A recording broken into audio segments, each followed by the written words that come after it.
Welcome, Lord Attenborough.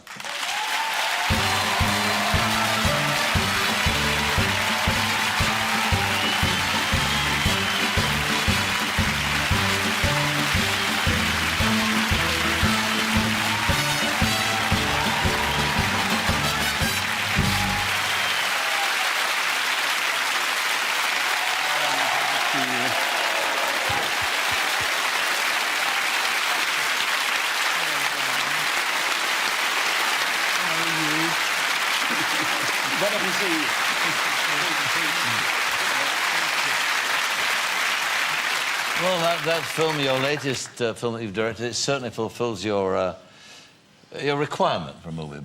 Beginning, a middle and an end, and, Yes. And life-affirming. It's about love. It's a love story. Yes. I loved it. It's the first screenplay by a writer who was an actor, and I thought it was one of the best first screenplays I've ever read. And I love love stories. I love human relationships. I love the joys and the ecstasies and the pains and everything else. And I think that's a great deal of what movies have to offer. And I don't think they always have to be bang bang and sort of pornographic violence almost. And I find that a bit uncomfortable. I don't awfully like science fictions either. No. I like people. Folks, guys, beautiful birds, marvelous heroes. Yeah. Exactly right. But I mean, you've got a good cast there. You've got Shirley MacLaine, one of my favourite actresses. You've got Christopher Plummer there, and you've got a wonderful new young boy. I mean, is it Martin McCann? Martin McCann. What? I mean, you know, you sit there, you think, gosh, how many movies has this kid done? This is his first, isn't it? First movie. He lives in Belfast, worked in the theatre a bit. Very successfully, but never had been in front of a camera at all, and it was like duck to water. I mean, he was just miraculous. I thought he was so good in one sequence.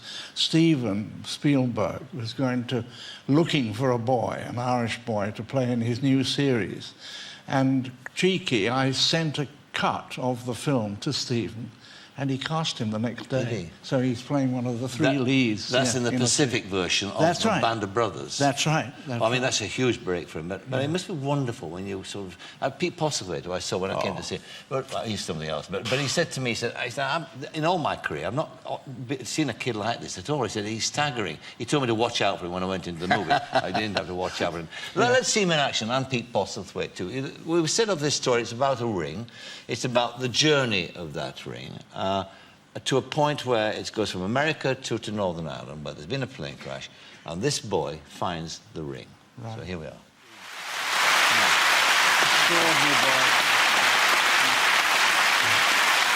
But I see, what is it about that kind of... I mean, you as a director and as an actor too, watching that, I mean, can you define what it is that separates a kid like that from another actor? What is it? It's very difficult.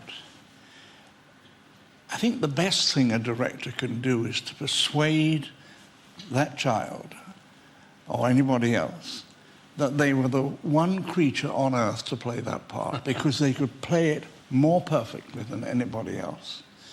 And if you can persuade them of that, then they lose their inhibitions. They're not conscious of the camera. They're not conscious of the mechanics of making a movie. And they revert to the truth. So there's no artifice at all? No.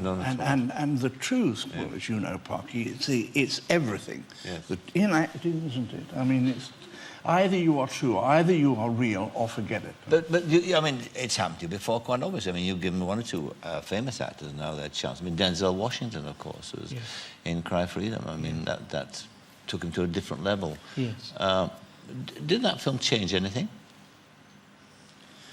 Well, the answer has a certain amount of ego in it, because one of my heroes, and I believe in heroes,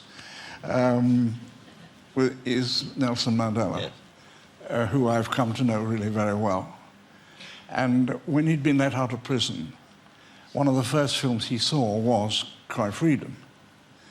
And I met him, and the first thing he said to me was, "Richard, your film has had more impact on the white population of South Africa than any speech I've ever made. Well, he was a bloody liar, of course. I mean... the question really, I mean, well, the other film, the great important film, was Gandhi. And I suppose that has a particular resonance now, given that it's sort of 60 years on from the beginnings of the modern India. Then you look at the new India now and you see exactly, you know, what developed from that. But how many, that took you 20 years to do, didn't it? Yes. And so, in a sense, that kind of dedication is almost a kind of a zealous pursuit, isn't it? Something? I mean, what is it? What was it about that story that fired you so much that you mortgaged your home, you actually, 20 years to do it, you went there and shot it with 400,000 extras. I mean, David, your brother, says, the man's mad. Yes, he still says that. He still says that. I suppose, in a way, I never wanted to direct. I was a ham actor, and I was a producer, and I was happy as a sandboy. And then somebody gave me the biography of Gandhi, and I was totally bowled over by it. I mean, shattered by it, really. An incident when he was walking along the street in South Africa with another Indian, and two white South Africans came towards him, and his friend, the Indian, pulled him into the gutter to let the white South Africans walk by. And Gandhiji said to his friend, "You know, I am always amazed that men should feel themselves honored by the humiliation of their fellow human beings." I thought, wow, he's 18, I mean, this is something I have to read, and I started to read. And I remembered also, in the 30s, going to what used to be newsreel cinemas. And my old man took me my father to a newsreel cinema. And Gandhi was in the 30s, early 30s, came from India with his dhoti and his staff and so on. And people started to laugh and started to mock him.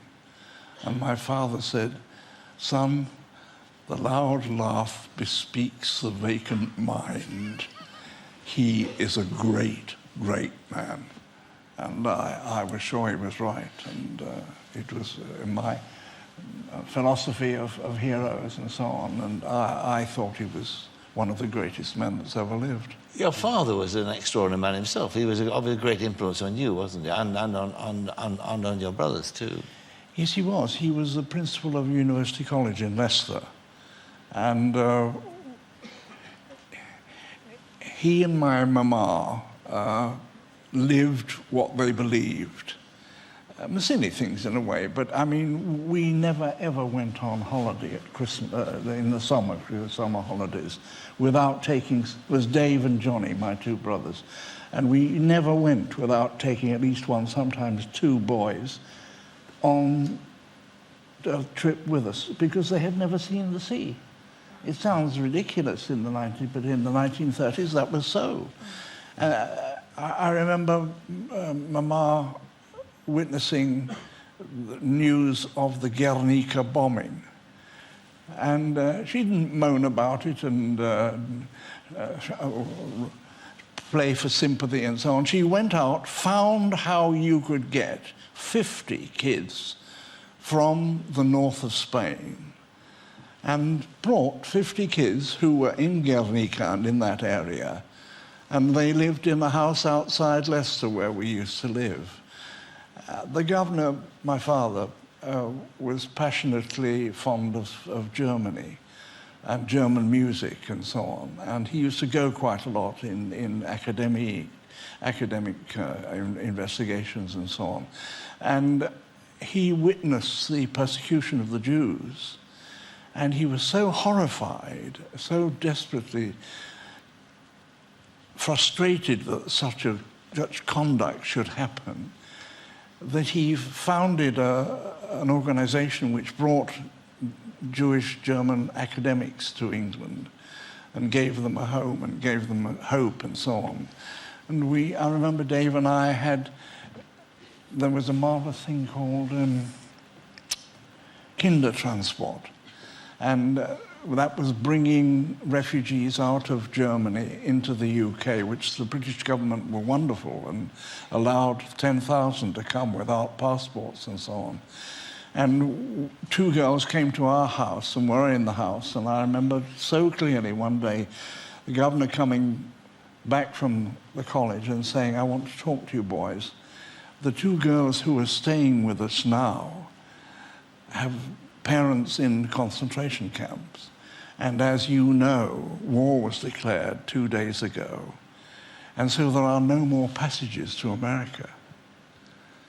So we have to decide, darlings, do Helga and Irene Beyer stay with us or not?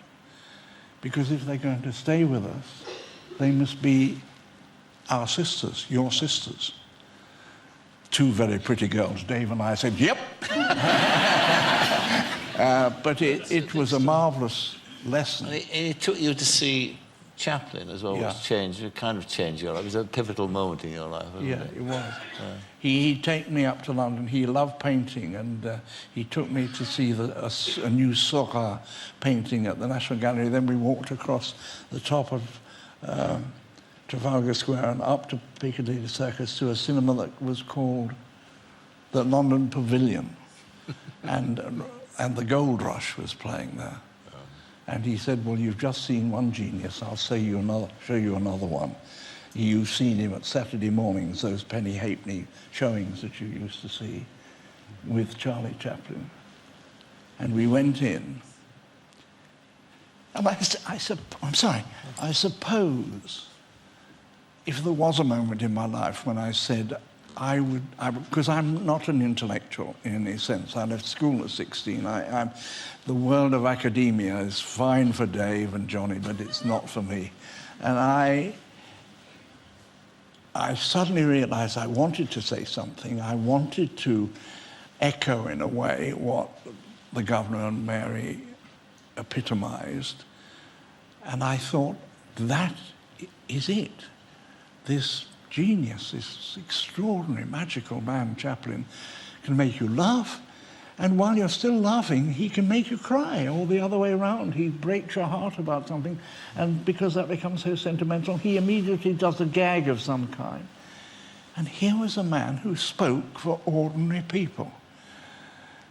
And I said, I want to do that. I want to try and be an actor. So the play, the new film is called Closing the Ring. Yeah. And all the best with it, and thank you for coming along and being my guest this evening. Thanks. Lord Attenborough.